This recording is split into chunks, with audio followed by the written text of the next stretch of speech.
Hello everybody and welcome to week 2 of the PBL. I am Coach Evan of the Saffron City Sneasels, your two-time champ, and here I'm doing some commentary of my battle against Dr. Coach Jacob Andrews. I opened up with Six-Pack, my Tapu Koko. He's of course named Six-Pack in reference to, he's the cooler cousin of 5 beers. He starts off with a U-turn here. I did not bring Volt Switch because he has Swampert on his team. I do get a crit. It means absolutely nothing, and I get out against the Celesteela, fearing Earthquake. He does not go for Earthquake, and I go on to believe I don't think he actually has Earthquake on this Celesteela. He goes for the Leech Seed here, which is a little annoying, but it doesn't really cause a major hindrance because I still have the advantage here. He's probably going to switch out, because 1,000 Arrows can really deal some damage to Celesteela. And he knows that, so he jumps out of there and brings out Naz, his Necrozma, who he's very fond of. Necrozma is a tough Pokemon to plan for because he can be offensive or defensive. And judging by how he took the 1,000 Arrows here, I'm guessing he's a little more on the defensive side. I'm a max attack Zygarde. So seeing the situation here, after the Leech Seed, I'm going to start getting whittled down. It's not worth trying to set up. I don't know what he's got, but I'm not going to be able to hurt him enough, and he's going to do whatever he wants, so I'm going to get out of here. By the way, I named him Colgate. I did steal that from Commissioner Nick. However, he gave me straight up permission, so I've heard him saying, way to steal my stuff. He said, I asked him, hey, can I take that nickname? I like it. And he said, yeah, sure, go for it. And then that little snake stabs me in the back, throws me under the bus, whatever other idiom you want, betrayed me. So I bring out Roadkill, the Mandibuzz, and this is the first time I've gotten to bring Roadkill, and I'm very excited to have this Pokemon. Very underrated for the RU tier. I had to get a knockoff off, and I was very confused here. No item was removed, and yet I learned that this is not a Mega Tyranitar, so I don't know if Jake forgot to put an item on him. That's my guess. Or maybe he had the Mega Crystal, but he didn't have the ring, so he couldn't activate it. So he Dragon Dances here, and this is the one moment where I think Jake shot himself in the foot. Overall, he played a good game, but this Dragon Dance, he's in a great position here. And this first move here, I'll say, is my mistake. He goes for an Ice Punch. I planned for him to be running Ice Beam, because I was expecting more of a defensive Tyranitar. And I knew I could take an Ice Beam.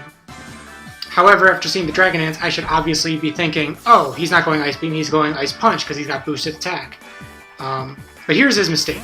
He switches out when he's +1/+1 against my Heracross. I do think I kind of succeeded here. I was trying to bluff. I was trying to bluff possibly a Choice Scarf. I'm not Scarfed here, though. I'm Flame Orb Gutsed. If he would have stayed in, his Stone Edge probably would have killed my Heracross, but he switched out. And from here on out, I'm in a really good position. I knock off the Thick Club, so now this thing's kind of useless. He goes for the Bone Meringue. I'm not exactly sure what he was expecting. I don't think he probably didn't know I had knockoff. So he was probably expecting a switch in from... Honestly, I'm not sure, because I wouldn't have switched in Koko, knowing the potential abilities that that Pokemon could have with the one that absorbs electricity, I forget what it's called. So he went for the Bone Meringue, it hurt him, I get a KO, and he brings out 1977, the sequel to 1976. He was running Intimidate. I would have expected Moxie, but I realized that this Salamence was a little different from what he's run in the past. I bring out Roadkill though, which is my Salamence counter, because in the past, Jake has liked to set up with his Salamence using Dragon Dances, and at this point I wasn't thinking, oh, there's no way he would run 2 Dragon Dancers, because that's not necessarily a bad idea. But I go for the Roost here just to play it safe. Shut up, Discord. But I do have Foul Play on this guy, so Foul Play, you're going to see later, comes in handy. I switch up. I don't have U-turn this week on Mandibuzz, but he can run it. I bring out the Tapu Koko because I'm pretty sure he doesn't have Earthquake after that first series of turns. And I really want to get Koko going because he's definitely a power mon for me. He's got speed, he's got power, he's got the electric terrain, and I'll be forcing switches, getting momentum. So all around my go-to guy. And he's just, I guess a quick aside, he's really cool. I love his design. Best Tapu in terms of design. He's funky. He's got that little jump back and forth. I go for the Z move here, the Gigavolt Havoc. I wasn't too surprised by the Protect, but being Leech seeded, I don't want to sit here from a Protect and deal nothing. So I was totally fine with him protecting this. And I'm gonna just close Discord right now.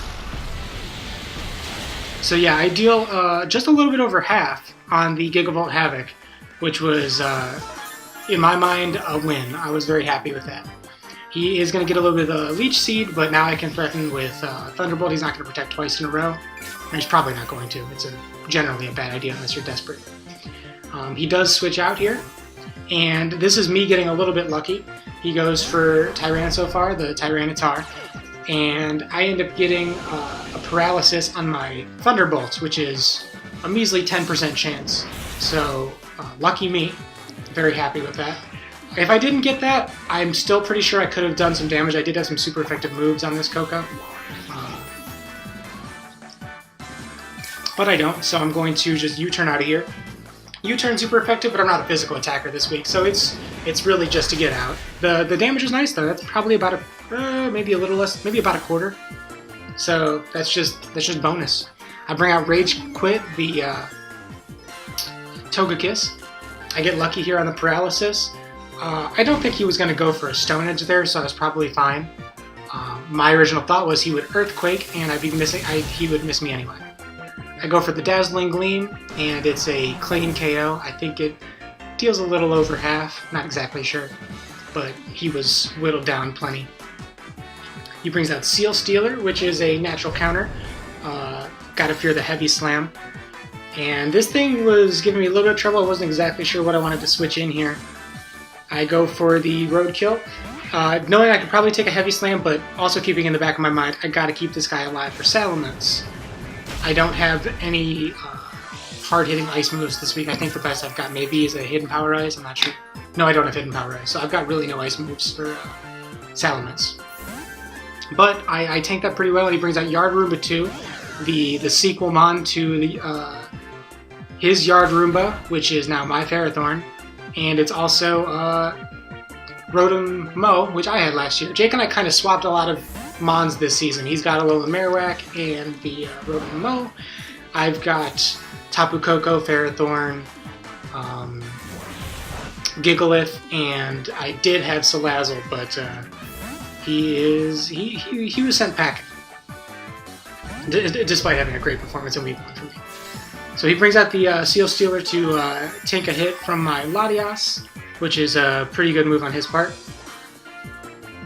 I end up just switching right back out, going to the Roadkill again because I'm realizing, okay, the Heavy Slam does basically nothing. I got lucky, he missed the Leech Seed, so that would be 3 luck-ish things that have happened for me in this battle.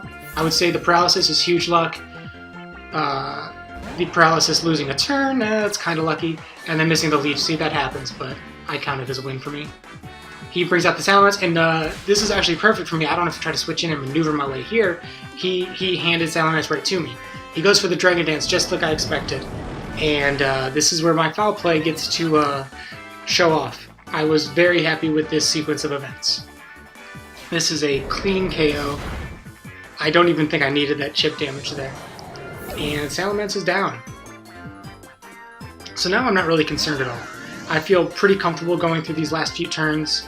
I don't want to take an electric move here, but I have my Latias, who can take anything this guy can throw at me.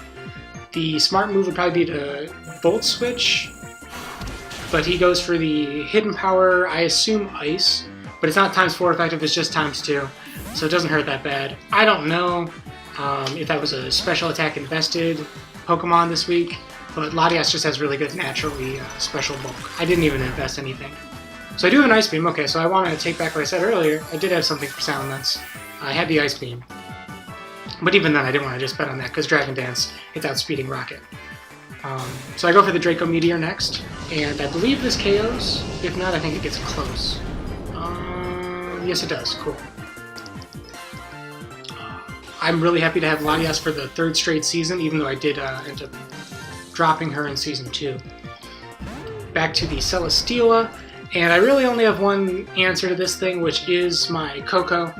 And I spent a lot of time thinking about, do I just switch in Coco, or do I sacrifice something to get Coco in for free? And I decided I want to sacrifice something, because Coco can take a heavy slam, but not very well, and I don't want to risk anything going poorly. For example, a crit, or maybe my Thunderbolt doesn't do as much as I would have hoped. Beetle Boy, the Heracross, dies from his own burn.